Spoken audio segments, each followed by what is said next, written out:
नमस्कार दोस्तों, मैं स्मित मिश्रा स्वागत करता हूं एक बार फिर से आप सभी का एमजेटी एजुकेशन में। दोस्तों, चाहे आपका कोई सा भी एग्जाम क्यों ना हो, इसमें महत्वपूर्ण अनुच्छेद, कुछ ऐसे अनुच्छेद हैं जहां से क्वेश्चंस बनते हैं। तो ऐसे में एक मैंने सोचा एक ब्रीफ वीडियो लाई जाए, एक छोटी सी वीडियो लाई जाए जिसमें केवल टू द पॉइंट वही बात किया जाए जो अनुच्छेद पूछे जाते हैं एग्जाम में। वैसे तो मैंने डिटेल अनुच्छेद बाय अनुच्छेद संविधान में पॉलिटी वाले सब चीजें सीरीज में भी कई बार पढ़ाया हुआ है और कोर्स में भी कई बार पढ़ाया हुआ है, बहुत ज्यादा डिटेल में, क्योंकि एक दिन में वो सारी चीजें कवर नहीं की जा सकती।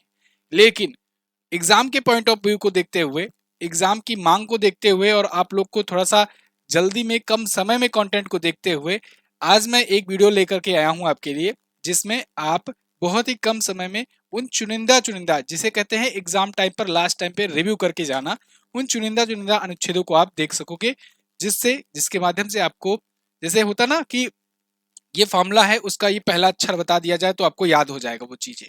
इस टाइप की वीडियो में लेकर के आया हूं और इसमें पूरा का पूरा हम लोग आर्टिकल को देख लेंगे एक बार से, कौन कौन से महत्वपूर्ण है किस किस भाग में, और जिसको उसको आपको पढ़ करके जाना है। ठीक है ना? तो मैं अगेन बता रहा हूँ कि आपको पूरा चैप्टर बाय चैप्टर, भाग बाय भाग करके पूरा का पूरा संविधान पढ़ाया जा चुका है। यूट्यूब पर भी कई बार आप वीडियो सर्च करेंगे मिलेगा, और कोर्स में भी मिला हुआ है। तो इसलिए यहाँ पर हम लोग केवल ब्रीफ जानकारी जानेंगे। ठीक है ना? वीडियो में आगे बढ़ेंगे, लेकिन एक जरूरी सूचना है। देखिए, टेक्स्ट बुक का ईयरली ये फ्रीडम सेल एक्टिवेट हो चुका है। आजादी का पास प्रो ये मात्र और मात्र 307 रुपए में आपको मिल रहा है। एमजेटी कूपन कोड लगाओगे तो 12% का एक्स्ट्रा डिस्काउंट मिल जाएगा। एमजेटी कूपन कोड जरूर यूज करना जिससे आपको डिस्काउंट मिल सके, और वरना नहीं मिल पाएगा। तो आप किसी भी एग्जाम की तैयारी अगर कर रहे हो, जैसे कि एनटीपीसी हुआ, रेलवे लोको पायलट हुआ, जेई हुआ, या एसएससी का ही कोई सा एग्जाम हुआ, तो आप जो है इसका पास प्रो ले सकते हो। इसमें आपको चैप्टर वाइज मिलेगा ही, प्रीवियस ईयर के क्वेश्चंस भी मिलेंगे, सेक्शनल भी मिलेंगे, और अपग्रेडेड मॉक टेस्ट मिलेंगे। लाइव टेस्ट भी शुरू किए गए हैं। इसके अलावा 3 फ्रेश टेस्ट, फ्री टेस्ट किए गए हैं। आप जाकर के लगा करके देख भी सकते हो कि कैसे इनके मॉक टेस्ट होते हैं। सबसे ज्यादा स्टूडेंट जो हैं यहाँ पर टेक्स्ट बुक पर ही आपको देखने को मिलेंगे, जहां पर बेहतर आपको कंपटीशन मिलेगा।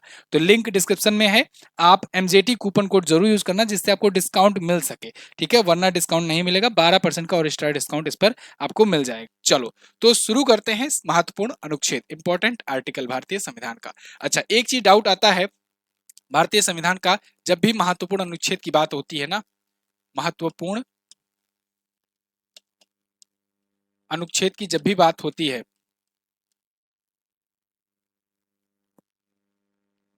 यहाँ पर हम लोग महत्वपूर्ण अनुच्छेद की बात कर रहे हैं, तो जब भी महत्वपूर्ण अनुच्छेद की बात आएगी तो सबसे पहले तो आपको यह पता होना चाहिए कि टोटल अनुच्छेद कितने हैं, टोटल अनुच्छेद भारतीय संविधान में कितने हैं, और टोटल भाग कितने हैं। ठीक है? कुल भाग कितने हैं, कुल भाग कितने हैं? चलो, आप कमेंट करके बताओगे 22 या 25? कमेंट करके मुझे बताइए कुल अनुच्छेद कितने हैं।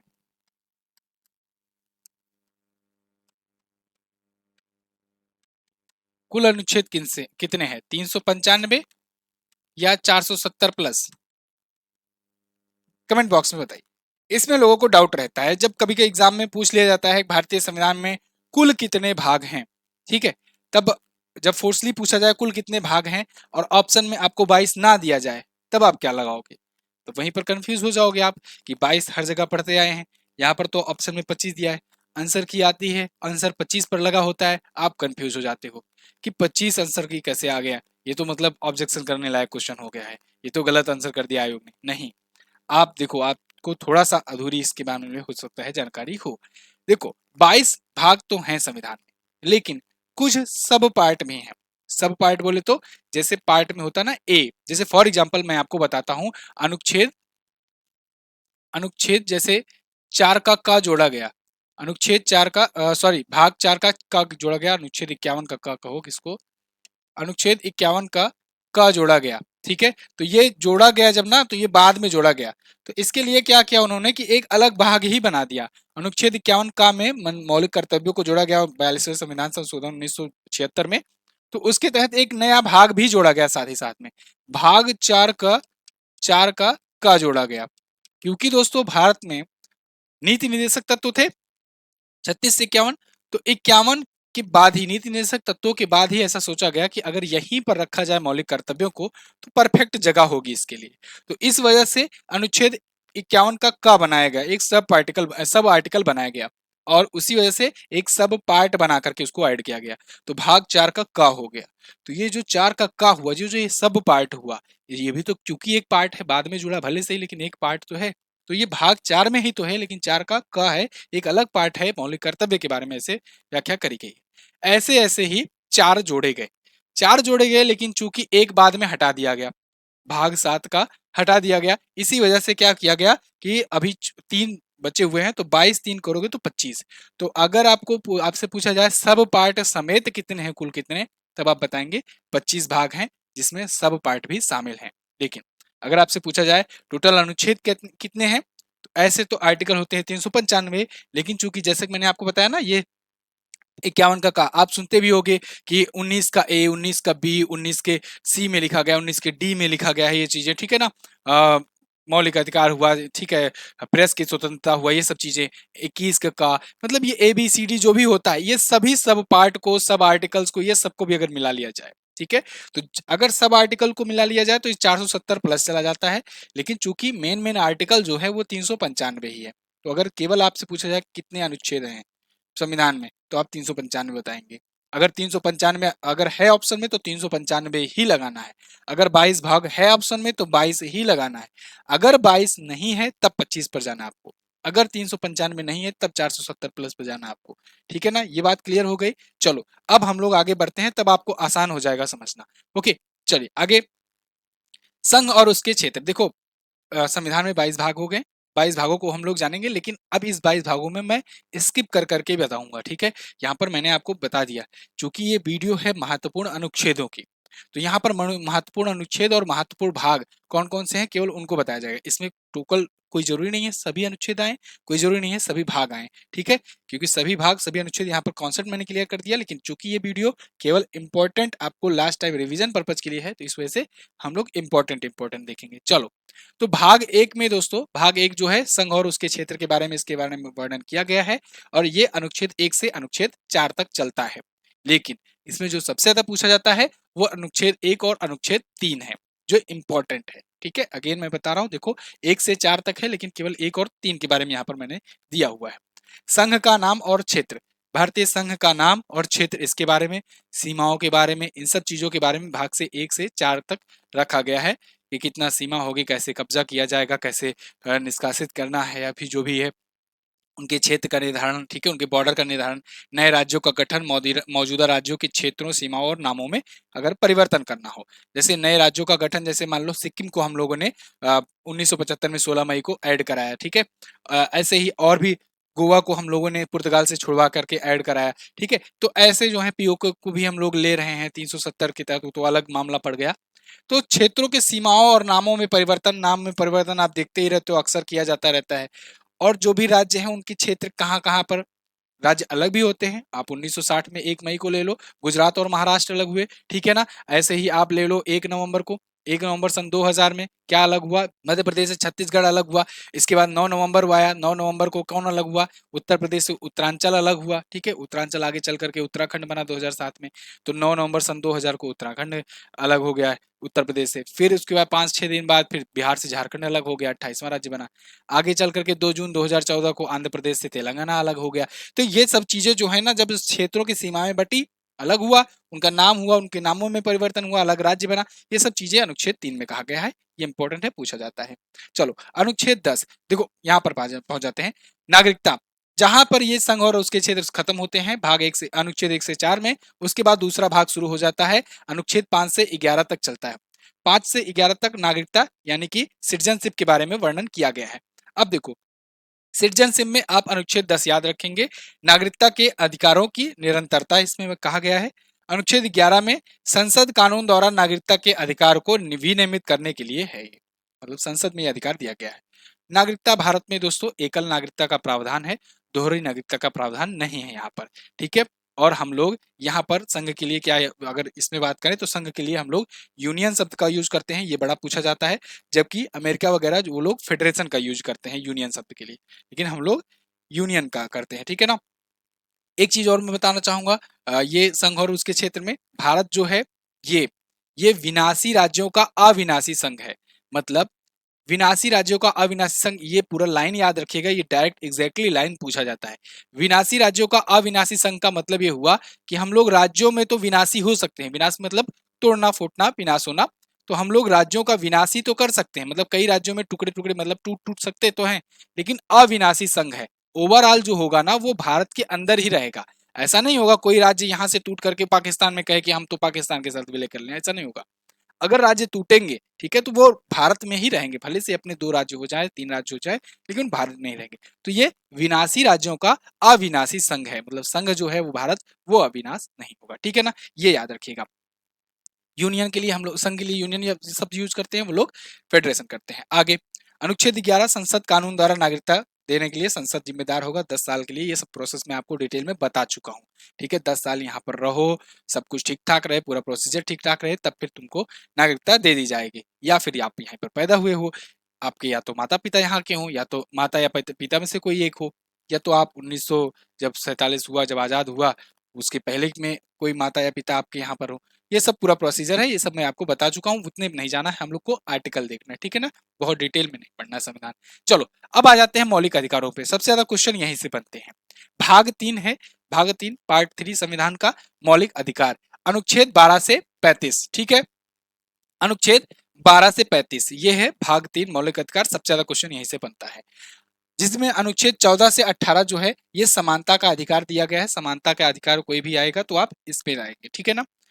19 से 22, आर्टिकल 19 से 22 के बीच में ये स्वतंत्रता का अधिकार है, सबसे ज्यादा यही पूछा जाता है। इसी में प्रेस की स्वतंत्रता भी है, प्रेस की स्वतंत्रता जो है इसी में है। अब आर्टिकल 21 में, आर्टिकल 21 में निजता का अधिकार भी है, निजता का, राइट टू प्राइवेसी,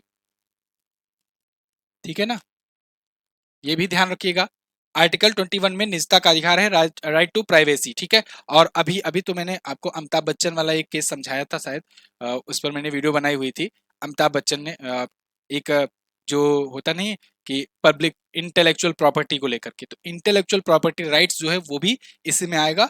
अभी मुद्दा थोड़ा गर्म हुआ है, तो हो सकता है आपसे ये भी पूछा जा सके किस आर्टिकल में ये इंटेलेक्चुअल प्रॉपर्टी वाला राइट आता है, तो फिर सुप्रीम कोर्ट ने इसके तहत लिया। चलो आगे, अनुच्छेद 23 से 24 में दोस्तों शोषण के विरुद्ध अधिकार है। शोषण के विरुद्ध में होता है मतलब किसी प्रकार का बच्चों का या फिर किसी भी प्रकार का शोषण ना किया जाए, जबरदस्ती, ये बाल मजदूरी वगैरह इसी में आता है, ठीक है ना।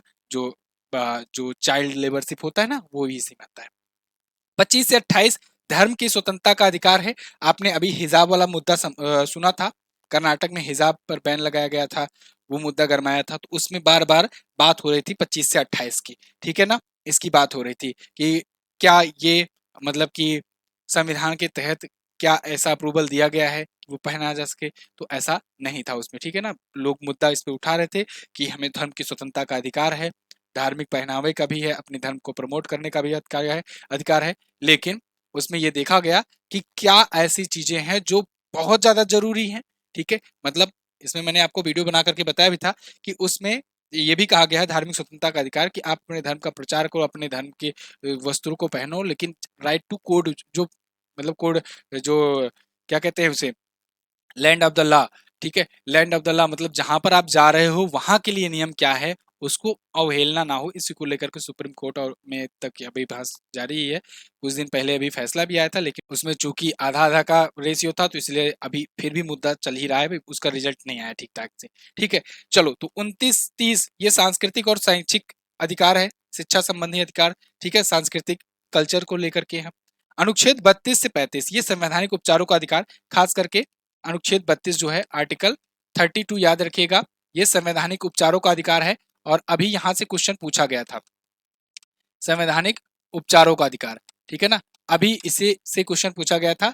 डॉक्टर भीमराव अंबेडकर जी, ठीक है, इन्होंने इसका नाम, इसको बताया था क्या, संविधान की आत्मा और हृदय बोला था इसको। क्यों? क्योंकि संवैधानिक उपचारों का अधिकार, अगर मान लीजिए आपका मौलिक अधिकार, इनमें से आपको मौलिक अधिकार मिले हैं, आपको अगर इनमें से कोई मौलिक अधिकार नहीं मिल पा रहा है, ठीक है, तो आप क्या करोगे, तो आपके पास एक ऑप्शन है अनुच्छेद 32। आप अनुच्छेद 32 के तहत क्या करो, अपने मौलिक अधिकारों को प्रिजर्व करने के लिए, अपने मौलिक अधिकारों को पाने के लिए आप सुप्रीम कोर्ट तक जा सकते हो। ये चीज है, मतलब आप संवैधानिक उपचारों का अधिकार भी आपके पास है, अनुच्छेद 32। तो इसीलिए डॉक्टर अंबेडकर साहब ने कहा कि बिना अनुच्छेद 32 के इस संविधान की परिकल्पना ही नहीं की जा सकती है, खास करके मौलिक अधिकारों की परिकल्पना ही नहीं की जा सकती, क्योंकि मौलिक अधिकार दिए तो गए हैं, लेकिन क्या होगा जब व्यक्ति को मौलिक अधिकार मिलेंगे ही नहीं। योजनाएं तो सरकार लाती है, लेकिन क्या होगा, मतलब कई मामलों में ऐसे देखा जाता है कि योजनाएं लोगों को मिलती नहीं। ठीक है, फॉर एग्जाम्पल मुद्रा योजना, पता नहीं क्या क्या योजना है बिजनेस के लिए, लोन के लिए, लेकिन लोन ले जाओ तो बैंक वाले लोन देते ही नहीं। तो ऐसी योजना का क्या फायदा। ऐसे ही इन्होंने इसीलिए कहा कि संवैधानिक उपचार हैं, इसी वजह से ये इसकी आत्मा और हृदय है, क्योंकि अगर ये ना होता तो इसका कोई मतलब ही नहीं था। क्या पता मिले कि ना मिले लोगों को मौलिक अधिकार। ठीक है, तो इस संवैधानिक उपचारों का अधिकार very most important article, you should remember this. आगे आगे देखते हैं भाग 4। भाग 4 जो है नीति निदेशक सिद्धांत है। देखो मौलिक अधिकार तो मिल गया, ठीक है, अच्छी बात है, संविधान बनाया जा रहा था, मौलिक अधिकार दिया गया व्यक्तियों को। सबसे पहले वाले में क्या हुआ कि सबसे पहले हम लोगों ने भारत बनाया, संघ किया, सब कुछ एक साथ किया, राज्य, भारत, संघ, नाम क्या होगा ये सब चीज किया। ठीक है, इसके बाद दूसरे वाले में क्या किया, उसमें रहने वाले जो नागरिक हैं उनको नागरिकता दी गई कि चलो आप भारत के नागरिक हो गए। फिर तीसरे वाले भाग में हम लोगों ने क्या किया, तीसरे वाले में हम लोगों ने उन नागरिकों को कुछ अधिकार दिए, मौलिक अधिकार दिए कि ये मूलभूत अधिकार हैं, ये बेसिक आपको राइट्स तो मिलेंगे ही मिलेंगे अगर आप हमारे देश में रहते हो तो ये मौलिक अधिकार हुआ। ठीक, अब आता है नीति निदेशक तत्व। नीति निदेशक तत्व क्या है, नीति निदेशक तत्व के तहत क्या हुआ कि डायरेक्टिव प्रिंसिपल ऑफ इंडिया, इसके तहत क्या हुआ कि जो जो राज्य हैं, राज्य सरकारें होती हैं, जो स्टेट्स होते हैं, उनका क्या जिम्मेदारी है, उनकी क्या जिम्मेदारी है, वो क्या क्या जो है क्या काम करेंगे, किस प्रकार से लोगों की रक्षा करेंगे या लोगों को किस प्रकार की सेवाएं देंगे, क्या कुछ होगा, वो नीति निदेशक तत्वों में कहा गया है। जैसे फॉर एग्जाम्पल अनुच्छेद 39, नीति के कुछ सिद्धांतों का, पॉलिसीज जो होंगी राज्य की, उनके कुछ सिद्धांतों का राज्य का पालन किया जाना, राज्य उन पॉलिसीज को कैसे पालन करेंगे, कैसे उनको लागू करेंगे। ठीक है, इसके अलावा अनुच्छेद 41 कुछ मामलों में काम, शिक्षा और सार्वजनिक सहायता का अधिकार है। मतलब कुछ मामलों में आपको बेसिक तो एजुकेशन प्रोवाइड करना आपकी जिम्मेदारी, भाई आप सरकार में हो, आपको तो जरूरी है आप बेसिक शिक्षा, काम, सार्वजनिक सहायता ये सब करवाओगे। तो देखो मौलिक अधिकार में नागरिकों के लिए काम बताया गया, मौलिक इसमें नीति निदेशक सिद्धांत में राज्य सरकारों या स्टेट जो भी डायरेक्टिव होते हैं यूनियन टेरिटरीज के, उनको काम बताया गया कि आपको ये करना होगा, ये चीजें इनको देनी होगी। ठीक है, श्रमिकों के लिए निर्वाह मजदूरी आपको बतानी होगी, नागरिकों के लिए समान नागरिक संहिता लानी होगी। ठीक है, मतलब जिससे आप थोड़ा सा आप एडमिनिस्ट्रेटिव में हो, आपको थोड़ा सा वो करना होगा। ठीक है ना, रक्षा करनी होगी। चलो दो चीज हो गया भैया। अभी तक तो सब कुछ अच्छा अच्छा मिल रहा था, अभी तक तो भारत के नागरिकों के लिए सब अच्छा अच्छा किया गया भैया, हम अपना देश बनाए, देश में नागरिक को लाए, नागरिकता दिए, उनको मौलिक अधिकार दे दिए कि चलो ये अधिकार आपको मिलेगा, फिर आपके लिए क्या क्या चीजें व्यवस्था, शिक्षा, मजदूरी, ये सब काम, सार्वजनिक उपक्रम, रोजगार, ये सब चीजें आपको बता दिया गया। अब आपसे भी हमारी उम्मीद है कि आप भी तो कुछ करो, हमारे देश में रह रहे हो तो मतलब ये नहीं कि आप छुट्टा सांड हो जाओगे, आपको भी, आपकी भी कुछ जिम्मेदारी होती है, आप भी हमको कुछ करके दो, मतलब मैं आपसे भी कुछ उम्मीद करता हूं। तो इस उम्मीद के लिए हम लोगों ने क्या किया, यहाँ पर गायब कर दिया। चलो कोई बात नहीं, हम लोगों ने क्या किया कि भाग भाग 4 का ऐड किया। ये क्या हुआ भैया, ये हुआ मौलिक कर्तव्य। ठीक है, मौलिक कर्तव्य, मौलिक कर्तव्य, ये बहुत पूछा जाता है। इसके लिए हम लोगों ने आर्टिकल आर्टिकल 51 का ए ऐड किया। ठीक है ना, इसके लिए अब अनुच्छेद, क्योंकि ये 36 से 51 था, ये भी देखते जाइएगा, नजर डालते जाइएगा, अगर मान लो मैं ध्यान नहीं पड़ा, इसको नहीं बोला तो इसको ध्यान दीजिएगा कहां से कहां तक कौन सा भाग है। तो आर्टिकल 51 का ए जो है ना, तो ये हम लोगों ने मौलिक कर्तव्य ऐड किया। कब ऐड किया, हम लोग रसिया के संविधान से इसको लिए, कॉपी किए। हम लोग 42वां संविधान संशोधन कर रहे थे, ठीक है, 1976 में। तब हम लोगों ने 10 मौलिक कर्तव्यों को जोड़ा था। कब जोड़ा था, 10 मौलिक कर्तव्यों को जोड़ा था, मौलिक कर्तव्य। ठीक है ना, तो 10 मौलिक कर्तव्यों को 42वें संविधान संशोधन 1976 के तहत जोड़ा गया था। अब चूंकि ये इतना बड़ा संशोधन था 1976 वाला, 10 मौलिक कर्तव्य जोड़े गए, और भी बहुत छोटी मोटी चीजें हुई, जैसे 3 शब्द जोड़े गए प्रस्तावना में। ठीक है ना, समाजवादी, अखंडता और धर्मनिरपेक्षता वगैरह। तो फिर क्या हो गया कि ये इतना बड़ा संशोधन हो गया कि इसी को मिनी संविधान मान लिया गया। क्या कहा गया, मिनी संविधान। तो भैया आपसे अगर पूछा जाए कि मिनी संविधान किसे कहते हैं, कौन से संविधान संशोधन को मिनी संविधान कहते हैं, तो आपको बताएंगे 42वां संविधान संशोधन 1976 में हुआ था, ठीक है ना। तो इसके तहत मौलिक कर्तव्य को जोड़ा गया था। 10 मौलिक कर्तव्य जोड़े गए थे, लेकिन अभी कितने हैं, 11 मौलिक कर्तव्य, एक मौलिक कर्तव्य बाद में जोड़ा गया, ठीक है ना। चलो, तो ये हो गया 51 के। तो मौलिक कर्तव्य में क्या बताया गया कि अभी तक तो हम आपको सब कुछ अच्छा अच्छा चीजें दे रहे हैं, लेकिन हम लोग भी कुछ एक्सपेक्ट करते हैं कि आपकी भी क्या क्या जिम्मेदारी हो, ठीक है, आपका भी क्या क्या जिम्मेदारी हो। तो इसमें यह बताया गया सिंपली कि आप अगर इस देश में रहते हो तो आपको तिरंगे का सम्मान करना है, आपको उपद्रव नहीं मचाना है, ठीक है ना, आपको कोई देश विरोधी गतिविधियों में संलिप्त नहीं होना है, आपको लैंड ऑफ द लॉ को फॉलो करना है, आपको यहाँ का जो भी संविधान है उसको इज्जत देनी है, उसको उसका पालन करना है, कानून के दायरे में रह के रहोगे, ठीक है ना। सारी चीजें, ये नियम कानून इनको बताए गए, मतलब सख्ती बताई गई कि आपको ये रूल है। जैसे होता नहीं, किसी कंपनी में जाओ तो पॉलिसीज होती हैं, तो ये हमारे देश की पॉलिसीज हैं कि आपको इनको फॉलो करना होगा। और मैं एक सरकार में या फिर किसी भी व्यक्ति के नाते या संसद के नाते कह लो या सुप्रीम कोर्ट के ले लो कि वो कहता है कि हम जो है इसको आपसे उम्मीद करते हैं कि आप ये करोगे, अगर नहीं करते हो तब गड़बड़ है भैया, ठीक है। चलो, ये सब चीजें होगी, समझ में आ गया। अच्छा, एक चीज मैं यहीं पर ऐड कर दे रहा हूँ। जो अपना सुप्रीम कोर्ट है और जो संसद है, इसमें लोग कंफ्यूज होते हैं कि मतलब कि पता तो है क्या क्या करते हैं, कि वो कानून बनाता है, वो न्याय देते हैं, लेकिन अगर डिस्क्रिप्टिव लाइन में मिल जाता है ऑप्शन तो वहां पर लोग कंफ्यूज हो जाते हैं। तो सिंपल सी आप एक कॉन्सेप्ट दिमाग में बैठा लो कि संविधान तो बना है, बनाया किसने, संसद ने ही बनाया है एक प्रकार से, क्योंकि जो लोग संविधान सभा में बनाए थे वही पहली संसद के सदस्य कहे गए। जब संसद के सदस्यों ने संविधान बनाया है और वही इसको संशोधित करते हैं, वही इसमें ऐड करते हैं, वही इसमें हटाते हैं, जो कुछ भी करना हो। संविधान को बनाने, बिगाड़ने, संवारने, इनका काम तो है संसद का, लेकिन उस संविधान के अनुसार लोगों को न्याय दिलाने का काम है न्यायपालिका का, ठीक है। क्या है, उस संविधान के तहत न्याय दिलाने का काम है न्यायपालिका का।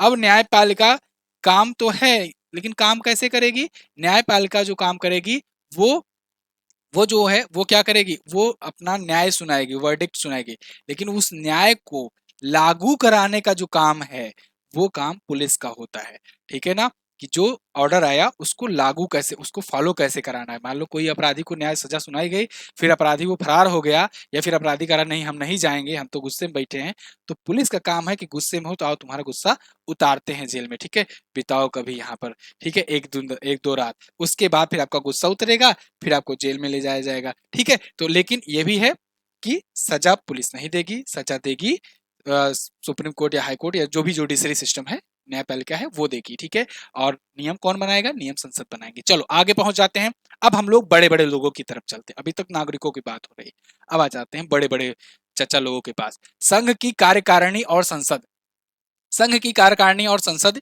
ये जो है 52 से 51 में कहा गया है। संघ मतलब समझो भारत, भारत की बात की जा रही है, चलो अच्छी बात है।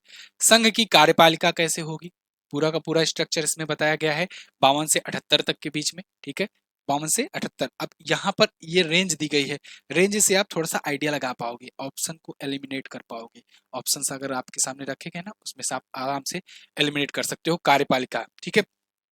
कार्यपालिका, न्यायपालिका, व्यवस्थापिका, तीनों से मिलकर के है ना सिस्टम अपना। अनुच्छेद 80, राज्यों की परिषद की संरचना, राज्यों की जो परिषद है, परिषद परिषद मतलब समझ लो काउंसिल, जो काउंसिल है राज्य की, उनकी संरचना, उनका स्ट्रक्चर जो है वो सब इसमें बताया गया है। 123 में संसद के अवकाश के दौरान अध्यादेश जारी करने का राष्ट्रपति को शक्ति। देखो अब इसी में ना संघ की कार्यकालिका में इसी में राष्ट्रपति वगैरह सब आ जाते हैं, ठीक है। चलो उसको मैं आपको अलग से बता दूंगा। संसद के अवकाश के दौरान अध्यादेश जारी करने का राष्ट्रपति की शक्ति। अब देखो देखो ये वीडियो बनाने का मेरा मकसद यही है कि आपको कम से कम समय में ज्यादा से ज्यादा पॉइंट दिया जाए, इस वजह से मैं बहुत ज्यादा चीजों को अभी टच नहीं कर रहा हूँ, जिससे वीडियो बहुत ज्यादा लंबी ना जाए, इस चीज को भी ध्यान देना है, ठीक है। चलो, संसद के अवकाश के दौरान अध्यादेश, अध्यादेश क्या होता है, देखो अध्यादेश एक ऐसा पावर है, किसको, राष्ट्रपति को। संसद आप जानते हो, अभी मैंने बताया कि कानून लाने का और एक्ट लाने का, नया संशोधन करने का ये अधिकार संसद के पास है। संसद जो है 3 अंगों से मिलकर बना है, राष्ट्रपति, लोकसभा और राज्यसभा। राज्यसभा उच्च सदन है, लोकसभा निम्न सदन है। राष्ट्रपति जो है क्या है, वो एक भारत का प्रथम नागरिक है। उसके बारे में 79-80 आप आगे पढ़ोगे, 79-80-81 संसद के बारे में 79 में कहा गया है, 80 में राज्यसभा के बारे में, अनुच्छेद 81 में लोकसभा के बारे में कहा गया है, ठीक है ना। तो वहां पर वो लोग तो लागू करते हैं, समझना ठीक है। लेकिन क्या हो जब सत्र ना बैठी हो, जब सत्र ना बैठी हो तब अगर कोई कानून जरूरी पड़ जाए कि ये कानून भैया लाना ही लाना है, तब क्या करेंगे, तब उस टाइम पर अध्यादेश लाया जाता है। ठीक है, अध्यादेश ला करके राष्ट्रपति जो है वो कानून लागू कर देता है। इसको पावर है इतना कि कानून अभी लागू कर दो अभी के लिए। हाँ, एक चीज और है, अगले 6 महीने के अंदर इस कानून को पारित कराना होगा संसद से, संसद से पास कराना होगा। ठीक है ना, ये जरूरी है। अध्यादेश ला तो सकता है राष्ट्रपति आर्टिकल 123 के तहत, लेकिन आर्टिकल 123 मतलब 123 की बात कर रहा हूँ, 1 2 3 मत समझ लेना। अनुच्छेद 123 के तहत राष्ट्रपति अध्यादेश तो ला सकता है, लेकिन उसको 6 महीने के अंदर जब अगली सत्र बैठेगी ना, उसमें उसको पास भी कराना होगा। ठीक है, तो ये भी बहुत जरूरी होता है। इसीलिए सोच समझ करके अध्यादेश लाया जाता है। जब बहुमत है तभी लवाती है सरकार। ठीक है ना, ऐसा नहीं है कि अध्यादेश लागू करवा दिए बाद में पता है वो फेल हो जाना है, तो 6 महीने के लिए कानून तो बना, पता लगा फिर फेल हो गया, फिर हट गया, तो ऐसा नहीं करते। अनुच्छेद 124 में सुप्रीम कोर्ट के बारे में बताया गया है, सुप्रीम कोर्ट की स्थापना के बारे में ये बड़ा पूछा जाता है। ठीक है, इसको भी आप याद रखेंगे। चलो, 125 में न्यायाधीशों का वेतन है, फिर 126 में कार्यवाहक मुख्य न्यायाधीश की नियुक्ति है, ये पूरा न्यायाधीश का ही चल रहा है। इसके बाद अनुच्छेद 148 आता है, नियंत्रक एवं महालेखा परीक्षक की बात आती है। ठीक है, नियंत्रक और महालेखा परीक्षक ये कौन होते हैं? एक होता है controller and auditor general of India, एक होता है कंट्रोल जनरल ऑफ अकाउंट। ठीक है, ये देखो, ये है CAG, CAG control and auditor general, controller and auditor general of India. एक होता है CGA, control general of account, control general and accounts. ठीक है, तो देखो कंट्रोल जनरल एंड अकाउंट्स जो है वर्तमान में ये है भारती दास जी, इनका भी नाम आप याद रखेंगे। और कंट्रोलर एंड ऑडिटर जनरल जो है ये है कौन है, गिरीश चंद्र मुर्मू है। दोनों का नाम मैं लिख दे रहा हूँ अभी के टाइम पर जब मैं ये वीडियो बना रहा हूँ, गिरीश चंद्र मुर्मू। ठीक है, और ये है भारती दास। ध्यान रखना जब मैं ये वीडियो बना रहा हूँ तब के टाइम पर ये है, अगर आप बाद में वीडियो देख रहे हो तो एक बार देख लेना इसको, नहीं तो पता लगे चेंज हो गए हो आप, यही याद करके जाओ। अगला भाग 6, इसमें अब राज्यों के बारे में बताया गया है सब कुछ। अनुच्छेद 152 से 237 तक राज्यों के बारे में बात करी गई है, जिसमें राज्य के राज्यपाल सेम वही पोजीशन है जो राष्ट्रपति की पोजीशन संघ में है। मतलब राष्ट्रपति जो होता है देश का महामहिम होता है, प्रथम नागरिक होता है, ऐसे ही ये राज्य का प्रथम नागरिक होता है। ठीक है, राज्यपाल। ठीक है, अच्छा एक चीज और, जो जो चीजें नियम कानून वहां का राष्ट्रपति लेवल की है संघ में, वही वही नियम कानून इसके लिए भी है। बस कुछ चीजें हैं जो भाई छोटे लेवल की हैं, तो बाकी सारी चीजें इसमें सेम मिलेंगी आपको।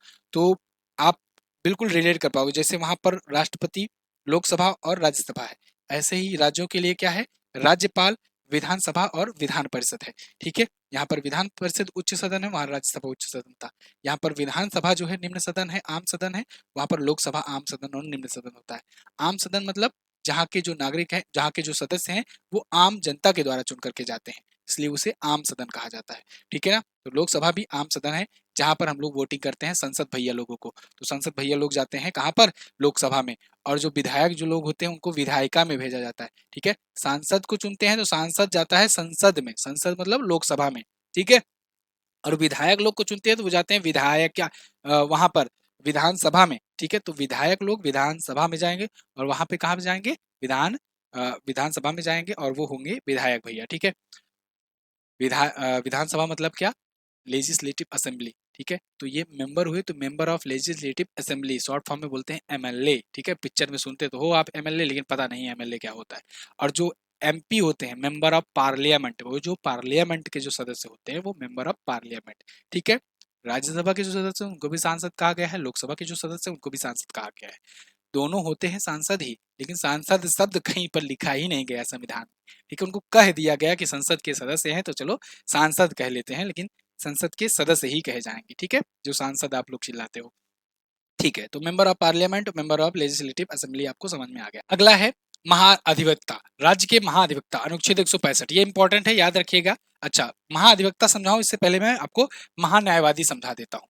महान्यायवादी, महान्यायवादी, महान्यायवादी जो है ये अनुच्छेद आर्टिकल 76 में इसके बारे में कहा गया है। 76 बारे में दिख तो रहा है ना,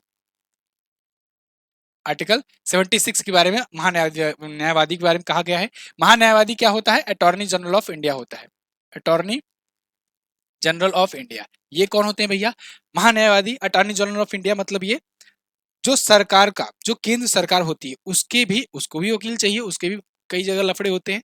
तो केंद्र सरकार के मुकदमों की पैरवी अगर सुप्रीम कोर्ट में कोई करेगा तो होता है अटॉर्नी जनरल ऑफ इंडिया, ठीक है ना। जो केंद्र सरकार के मुकदमों को लड़ेगा सुप्रीम कोर्ट में केंद्र सरकार की तरफ से, ठीक है ना। चलो, आप सुनते हो ना सरकार बनाम ये विवादी वगैरह, तो ये अटॉर्नी जनरल ऑफ इंडिया होते हैं जो केंद्र सरकार के मुकदमों की पैरवी कहां पर करते हैं, सुप्रीम कोर्ट में। अच्छा, ऐसे ही राज्यों में भी होती है। अच्छा, यहाँ पर एक चीज और, इनकी हेल्प के लिए एक सॉलिसिटर जनरल होते हैं। सॉलिसिटर जनरल जो होते हैं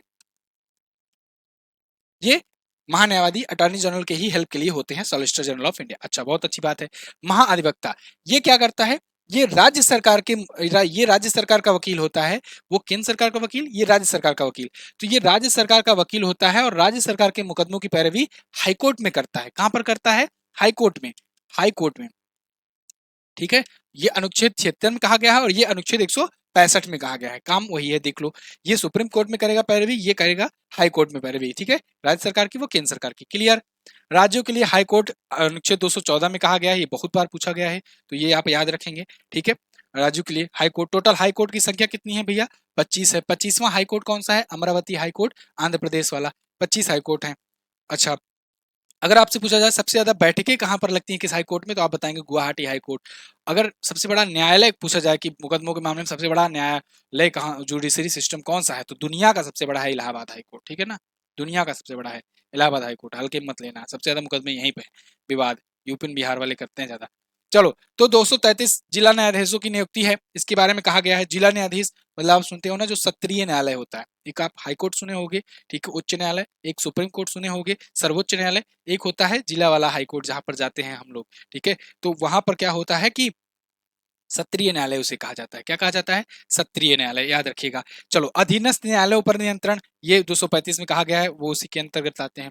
आगे पंचायत, ये भी बहुत अच्छा चीज है। भाग 9 में कहा गया है, पंचायत के बारे में वर्णन किया गया है। अनुच्छेद 243 से 243 ओ तक, very very most important article, ये आप याद रखेंगे। ग्राम सभा का अनुच्छेद 243 ए में ग्राम सभा के गठन के बारे में बात करी गई है। 243 के बी में पंचायतों का गठन कहा गया है। ग्राम सभा, भारत में पंचायती व्यवस्था जो है और नगर निकाय भी है, ये त्रिस्तरीय है, ठीक है। तो 73वां और 74वां संविधान संशोधन लाया गया था पंचायतों के लिए, ये बात आप याद रखेंगे, यहाँ से क्वेश्चंस बन सकते हैं। 1993 में ये किया गया था, ठीक है ना। पंचायती राज व्यवस्था लागू करने वाला पहला अगर पूछा जाए राज्य, तो आप बताएंगे राजस्थान। सबसे पहली बार पंचायती राज व्यवस्था पहली बार कहां पर लागू हुआ, तो आप बताएंगे 1959 में राजस्थान के नागौर जिले में, नागौर जिले में राजस्थान में पंचायती राज व्यवस्था जो है लागू की गई थी। उस टाइम पर प्राइम मिनिस्टर थे कौन, पंडित जवाहरलाल नेहरू जी, और उन्होंने जाकर के इसका उद्घाटन किया था। तो सबसे पहले 1959 में राजस्थान के नागौर जिले में शुरू हुआ था पंचायती राज व्यवस्था, ठीक।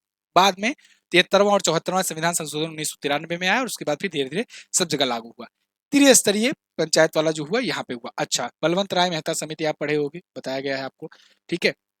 बाकी अगर आपको डिटेल में पॉलिटी पढ़नी है तो आप जाकर के एमजीटी ऐप पर देखो, वहां पर कोर्स पूरा बहुत ही अच्छे तरीके से डिजाइन करके दिया गया है, सब कुछ वहां पर मिलता है आपको। चलो, तो फिलहाल ये जान गए तीन स्तरीय होता है। इसके लिए 11वीं और 12वीं अनुसूची भी जोड़ी गई थी। अनुसूचियां भी एक नाम का एक बवाल होता है, इसको भी पढ़ना पड़ेगा आपको, ठीक है। 12 अनुसूचियां होती हैं, संविधान बना था तो 8 अनुसूचियां थी, बाद में 12 हो गई। 8वीं अनुसूची में भाषाओं के बारे में बात किया गया है, ठीक है। 11वीं 12वीं आप ये नगर पंचायत, तो ये याद रखेंगे, ठीक है। ग्राम पंचायत, नगर पंचायत वाली व्यवस्था, पंचायती राज व्यवस्था, नगर पंचायत व्यवस्था। इसके अलावा राज्यों के नामों की लिस्ट ये पहली अनुसूची में है, ठीक है। ये अनुसूचियां भी पूछी जाएंगी, तो ये भी आपको पढ़ना ही होगा। चलो, वित्त, संपत्ति, अनुबंध और सूट, इनसे संबंधित जो अनुच्छेद है 264 से 300 का ए जब पहुंचता है, 300 का ए जो है ये आपके लिए इंपॉर्टेंट है, और वित्त आयोग ये इंपॉर्टेंट है। ये अभी ये पूछा गया था अभी सीजीएल में। वित्त आयोग बहुत पूछा जाता है, ये सदाबहार है, मतलब ये मैं यहाँ पर सीजीएल लिखूं तो केवल सीजीएल के एग्जाम देने वाले के लिए ही होगा भला, बाकी लोग बुरा मानेंगे, कहेंगे हमारे भी एग्जाम में पूछा गया था।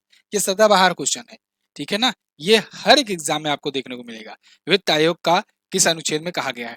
वर्तमान में 15वें वित्त आयोग के अध्यक्ष कौन है, एनके सिंह जी हैं। कौन है, एनके सिंह, एनके सिंह, इनका भी नाम आप याद रखेंगे, एनके सिंह है। चलो, फिलहाल एक और थे अभी विधि आयोग। तो विधि आयोग के अध्यक्ष अगर आपसे पूछे जाए तो अभी 22वें विधि आयोग के ऋषभ द्विवेदी जी बने हैं। फिलहाल 300 का आपको अगर याद हो तो मैंने अभी आपको बताया था कि अनुच्छेद जो 42वां संविधान संशोधन हुआ, सॉरी 44वां हुआ था ना, 44वां संविधान संशोधन, संविधान संशोधन ये हुआ 1978 में, मतलब 76 के 2 साल बाद 1978 में हुआ 44वां वाला। 76 हुआ तो 42वां वाला मिनी संविधान जिसे कहा गया। 44वें में क्या किया गया कि ये संपत्ति का अधिकार ना पहले हुआ करता था मौलिक अधिकारों में, अनुच्छेद 19 में, लेकिन मौलिक अधिकारों को हटा के कि वहां से इसको एक विधिक अधिकार बना दिया गया। एक विधिक मतलब एक कानूनी अधिकार बना दिया गया और इसको डाल दिया गया अनुच्छेद 300 के ए में डाल दिया गया, आर्टिकल 300 ए में डाल दिया गया। अब भैया बताओ इसे विधिक अधिकार क्यों बनाया गया? कारण क्या है? कारण देखो समझो।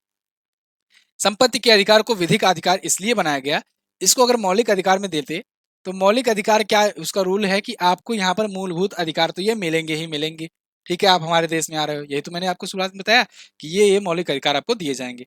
अब सोचो अगर संपत्ति का अधिकार दे दिया जाता फिर क्या होता कि मतलब आप हमारे यहाँ रह रहे हो तो आपको इतना मिनिमम संपत्ति भी मिलेगी।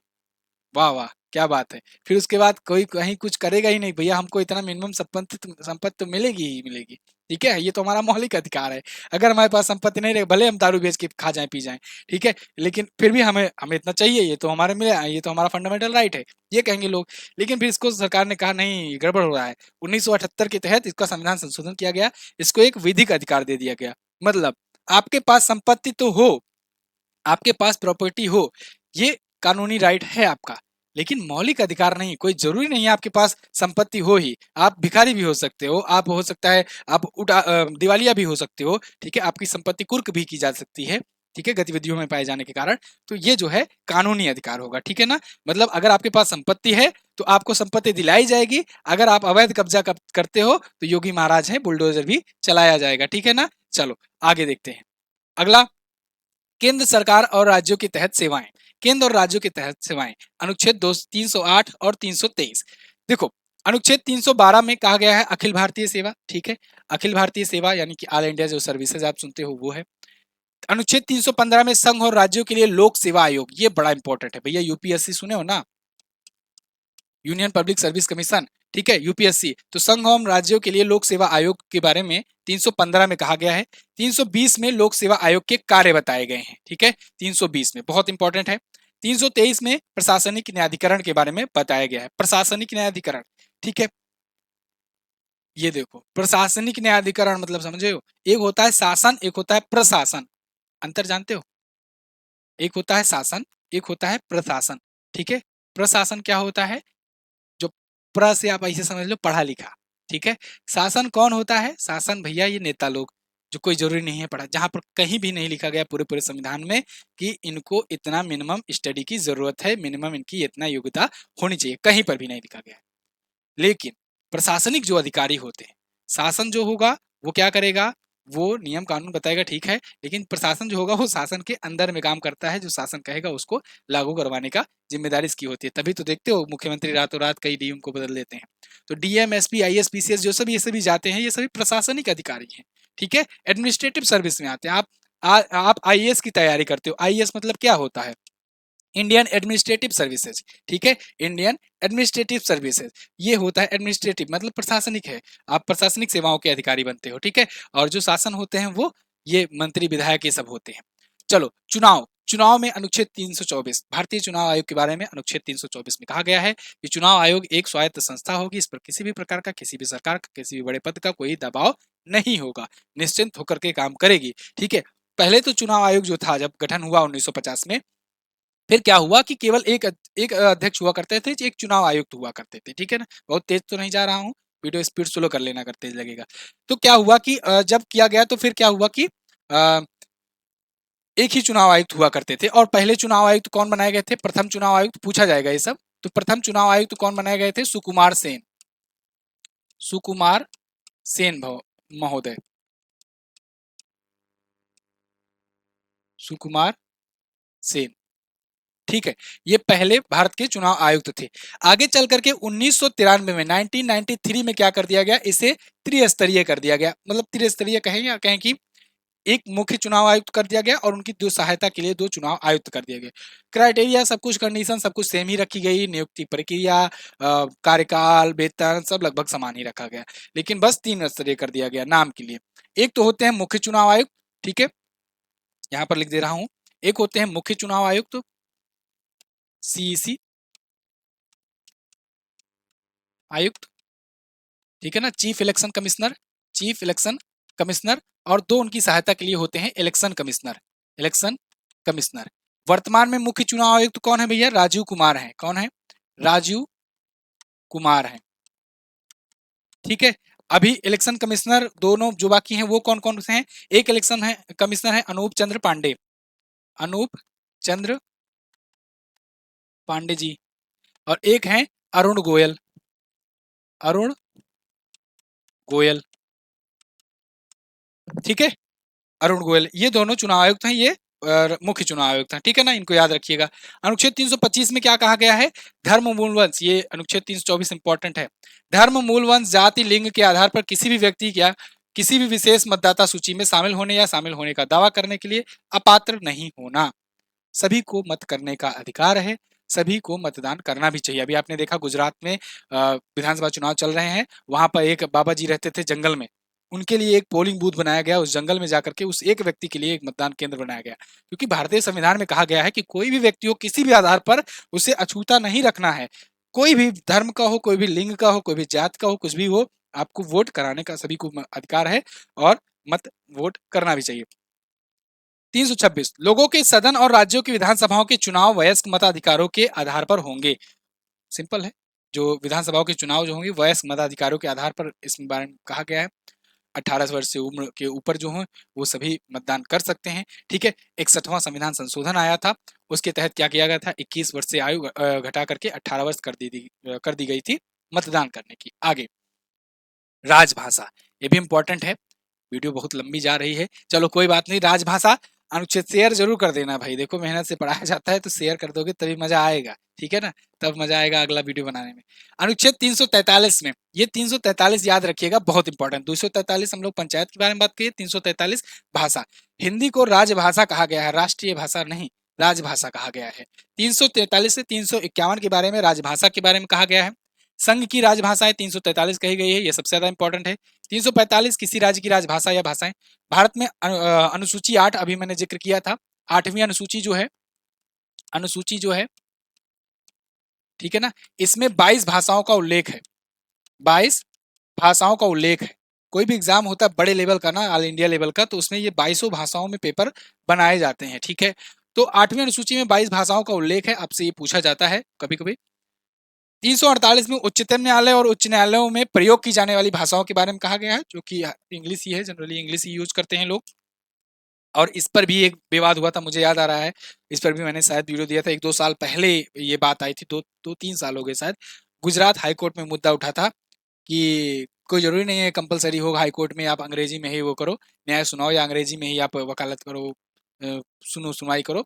हो सकता है कोई व्यक्ति जो अंग्रेजी में नहीं हो, वो देसी वहाँ का जो रीजनल लैंग्वेज है उसमें परफेक्ट हो, तो इसी वजह से गुजराती भाषा को इसको लेकर के विवाद उठा था कि गुजराती भाषा में मतलब रीजनल लैंग्वेज को उठाया जाए वहां पर हाईकोर्ट में, ठीक है। अनुच्छेद 351 हिंदी भाषाओं के विकास के लिए निर्देश इसमें 351 में किए गए हैं, ठीक है। आपात स्थिति, इमरजेंसी, इमरजेंसी 352 से 360 बहुत इंपॉर्टेंट है। इमरजेंसी के बारे में इसमें बात करी गई है, ठीक है, इमरजेंसी के बारे में बात करी गई है। भारत में इमरजेंसी का प्रावधान जो है, आपातकाल का प्रावधान जर्मनी के संविधान से लिया गया है। कहां से? जर्मनी के संविधान के लिए, ठीक है। आपको अलग से वीडियो दी गई है कि संविधान के विदेशी स्रोत, हम लोगों ने संविधान बनाया तो कहां से बनाया, कहां कहां से स्रोत हमने उठाए थे, इस पर मैंने वीडियो दी हुई है, आप सर्च करोगे मिलेगी। तो जर्मनी के संविधान से हम लोगों ने आपातकाल की व्यवस्था ली। अपने यहाँ 3 प्रकार के आपातकाल, कौन कौन से? 352, 356 और 360। कौन कौन से? 352, 356, 360। 352 क्या है? राष्ट्रीय आपात, राष्ट्रीय आपात मतलब नेशनल इमरजेंसी। अभी तक कितनी बार लगा? 3 बार। कितनी बार लगी? 3 बार। जो जो फैक्ट बता रहा हूँ सबका सब पूछा जाएगा, ठीक है, पढ़ लेना बहुत ध्यान से। 3 बार लगी। कब कब लगी? एक बार 1962 में लगी थी और चली थी 68 तक, ठीक है, 1962 से 68 तक लगी, जब चाइना अटैक किया था अपने पास, इमरजेंसी घोषित की गई थी। हालांकि ये नेफा में की गई थी। नेफा कहाँ है भैया? अरुणाचल प्रदेश को पहले नेफा कहा जाता था। नेफा मतलब नॉर्थ ईस्ट फ्रंटियर एजेंसी, लिख देता हूँ, नॉर्थ ईस्ट फ्रंटियर एजेंसी, नेफा में, ठीक है। इसके बाद 1971 में लगी, 1971 में लगी, ठीक है। 1971 में आपको पता है क्यों लगी, ठीक है, बांग्लादेश को हम लोग आजाद कराए, ठीक है। तो 1971 में दूसरी इमरजेंसी लगी। तीसरी इमरजेंसी, ये दोनों तो विदेशी कारणों की वजह से लगी कि हम लोग वहां से चाइना से युद्ध कर रहे थे, इस वजह से अरुणाचल प्रदेश की साइड लगाए, यहाँ पर पाकिस्तानियों को भगाना था इसलिए लगाए। तीसरी वाली जो लगी वो देश में लगी 1975 में। ये बहुत भयानक था। 21 महीनों तक चला, 21 महीनों तक चला, ठीक है, 21 महीनों तक चला। और 25 जून था, ये क्या हो गया भाई, 25 जून था, 25 जून इंदिरा गांधी के टाइम पर 1975 को 21 महीनों के लिए इमरजेंसी घोषित कर दिया गया, इम्पोज कर दिया गया। जितने भी क्रांतिकारी थे, जितने भी क्रांतिकारी कहें या विपक्ष कहें या कोई उभरते हुए जो गली मोहल्ला के नेता थे, वो सबको डाल दिया गया जेल में एक साथ भर करके। एक एक गली कूचे के भी जो लीडर टाइप के थे उनको भी डाल दिया गया था। तो ये पूरा इमरजेंसी के टाइम पर क्या होता है, पूरी पूरी पावर जाती है राष्ट्रपति के पास और राष्ट्रपति सेना से उसको लागू करवाता है, पुलिस वगैरह सब सिस्टम भंग कर दिया जाता है, ठीक है। चलो अच्छा, एक चीज और, राज्य आपातकाल फिर राष्ट्रपति शासन के, राज्यपाल को जो राष्ट्रपति शासन कहते हैं, ये राज्य आपातकाल के तहत आता है। यह अनुच्छेद 356 में कहा गया। इसके तहत क्या होता है, राष्ट्रपति के आदेशों पर, राष्ट्रपति के निर्देशों पर राज्यपाल शासन लागू हो जाता है। वर्तमान में जम्मू कश्मीर में ऐसा लागू है, ठीक है ना। तो राज्यों में, राज्य और केंद्र शासित प्रदेश दोनों हो सकता है, तो राज्यपाल शासन होता है, ठीक है। अच्छा सॉरी, जम्मू कश्मीर में अभी नहीं कहेंगे हम लोग, जम्मू कश्मीर तो यूनियन टेरिटरी हो गया, इसके पहले वो वहां पर राज्यपाल शासन था, ठीक है। जब विधानसभाएं भंग हो जाती हैं राज्यों में, तब वहां पर राज्यपाल शासन होता है, और राज्यपाल शासन ये राष्ट्रपति के कहे अनुसार होता है, इसलिए इसको राष्ट्रपति शासन नाम दिया गया है, ठीक है ना। तो राष्ट्रपति के निर्देशों पर राज्यपाल शासन करता है, ठीक है। वित्तीय आपातकाल, फाइनेंस इमरजेंसी, देखो फाइनेंशियल इमरजेंसी जब फाइनेंशियल क्राइसिस आ जाती है तब लगाया जाता है अनुच्छेद 360। अभी तक कभी लगा तो नहीं है, स्थिति एक बार 1991-92 में बन गई थी, ऐसी आ गई थी कि भारत के पास केवल एक या दो हफ्तों के लिए विदेशी मुद्रा भंडारण बचा हुआ था। तो जब विदेशी मुद्रा भंडारण रहता है तभी तो भैया हम लोग ठीक ठाक है, नहीं तो कैसे रहेंगे ठीक ठाक, ठीक है। विदेश में हमारी कोई वैल्यू नहीं रहेगी, हम यहाँ कितना भी मुद्रा छापते हैं। तो स्थिति बनाई थी, लेकिन एलपीजी लाया गया, लिबरलाइजेशन, प्राइवेटाइजेशन और ग्लोबलाइजेशन मनमोहन सिंह जी ने लाया, वित्त मंत्री थे उस टाइम पर, नरसिम्हा राव की सरकार थी। ये बहुत पूछा जाता है, लोग कंफ्यूजन बोल देते हैं मनमोहन सिंह लाए, मनमोहन सिंह प्रधानमंत्री थे, नहीं, मनमोहन सिंह उस टाइम पर वित्त मंत्री थे। ये क्वेश्चन पूछा जाएगा कि एलपीजी के समय या उदारीकरण जब व्यवस्था लाई गई उस समय भारत के प्रधानमंत्री कौन थे, तो आपको नरसिम्हा राव लगाना है, मनमोहन सिंह गलती से भी मत लगा देना। मनमोहन सिंह आकर 2004 में बने थे, ठीक है, 2004 से 2014 तक थे प्रधानमंत्री, ठीक है। तो एलपीजी लाया गया 1991-92 में नरसिम्हा राव की सरकार में। उसके बाद हमारी जो अर्थव्यवस्था है वो खुली अर्थव्यवस्था हो गई, वैश्वीकरण किया गया, उदारीकरण किया गया, निजीकरण किया गया, इसको बढ़ावा दिया गया। तो इस वजह से ये हुआ। इस पर मैं अर्थव्यवस्था में आपको चैप्टर में क्लास ले चुका हूँ। फिलहाल आगे बढ़ते हैं, संविधान में संशोधन, इसको हम लोगों ने लिया दक्षिण अफ्रीका के संविधान से,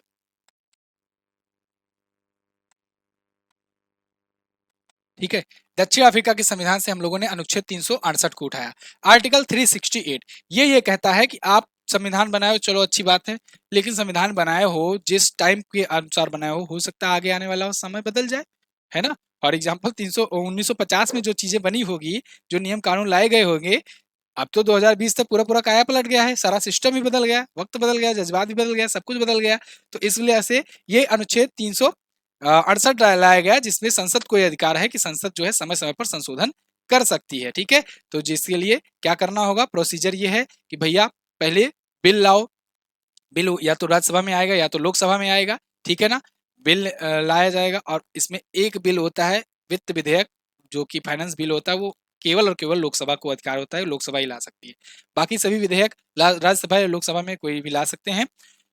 एक सदन में आया तो वहां पर 2/3 बहुमत से पास होगा, फिर वो दूसरे सदन में जाएगा, वहां पर 2/3 बहुमत से पास होगा, फिर वो बिल जाएगा राष्ट्रपति के पास। राष्ट्रपति जी जब ठप्पा लगा दिए, मुहर लगा दिए, तो फिर हमारी मुहर लगाई, ठप्पा बन गया कानून। वो बिल जो है वो बन जाएगा एक्ट, वो जो विधेयक लाया गया था, जिसे हिंदी में विधेयक कहते हैं बिल को, वो विधेयक बन गया कानून, ठीक है ना। इस प्रकार से होता है संविधान में संशोधन। अभी तक हो चुके हैं 106 संविधान संशोधन, 101वां वाला था जीएसटी, तहलका मचा दिया है जीएसटी, ठीक है। वीडियो कैसी लगी है, मजेदार रही है कि नहीं, इंपॉर्टेंट लगी है कि नहीं, कमेंट करके आप हमें बता सकते हैं। ऐसी और वीडियो के लिए चैनल को सब्सक्राइब करें। मिलते हैं अगली वीडियो में, तब तक के लिए नमस्कार, जय हिंद, वंदे मातरम।